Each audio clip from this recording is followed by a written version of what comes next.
One nation one election एक ऐसा मुद्दा जिस पर लगातार चर्चा का दौर जारी है। हर किसी के मन में यही सवाल है कि क्या देश में अब एक साथ सभी चुनाव कराए जाएंगे। इस संबंध में पूर्व राष्ट्रपति रामनाथ कोविंद के नेतृत्व में एक पैनल बनाया गया। पैनल ने कुल 62 राजनीतिक दलों से राय मांगी थी।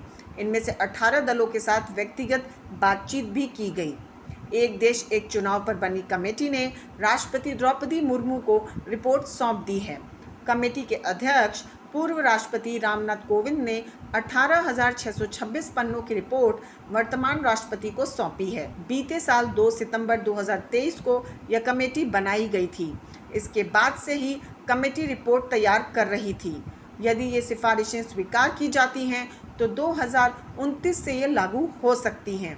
कोविंद कमेटी ने करीब 191 दिन में यह रिपोर्ट तैयार की है।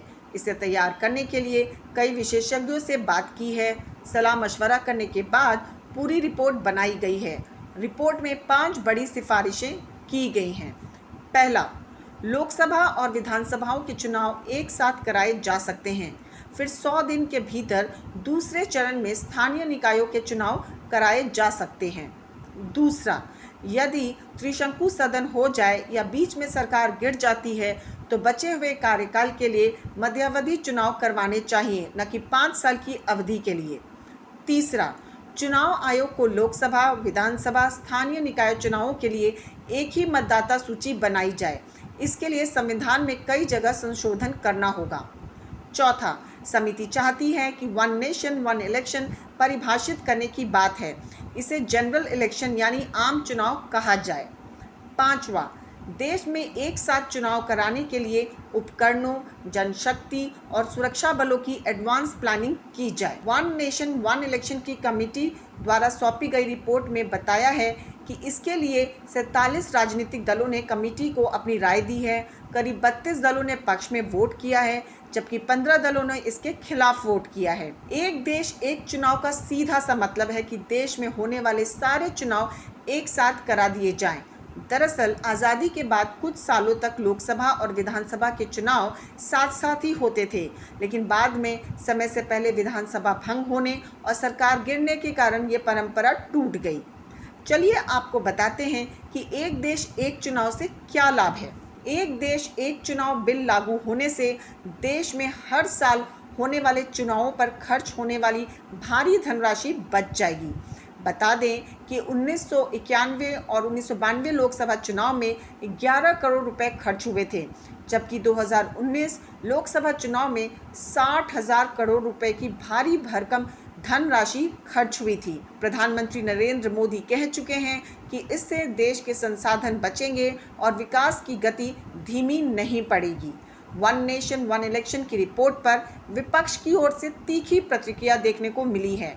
कांग्रेस ने आरोप लगाया कि सरकार का मकसद सिर्फ वन नेशन नो इलेक्शन का है।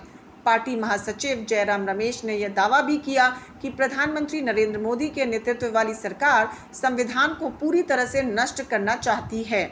जयराम रमेश ने कहा, प्रधानमंत्री का उद्देश्य बहुत स्पष्ट है। वह स्पष्ट बहुमत, 2/3 बहुमत, 400 सीट की मांग कर रहे हैं। वे बाबा साहेब अम्बेडकर द्वारा तैयार किए गए संविधान को पूरी तरह से नष्ट करना चाहते हैं। सरकार का मकसद एक राष्ट्र कोई चुनाव नहीं है।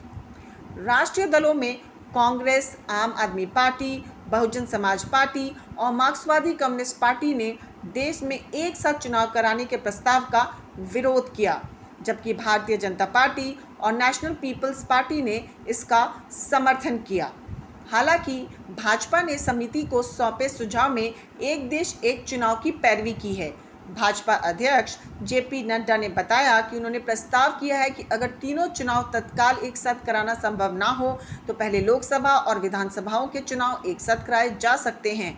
नड्डा ने कहा कि समिति को एक साथ चुनाव कराने के लिए आम सहमति बनानी चाहिए। आपको ये वीडियो कैसा लगा इसे कमेंट बॉक्स में ज़रूर बताएं और हमारे चैनल कालखंड को सब्सक्राइब करना ना भूलें, क्योंकि हम उठाते हैं आपके हक की आवाज़ बिना डरे, बिना झुके, पुख्ता सबूतों के साथ। तो देखते रहिए कालखंड न्यूज़।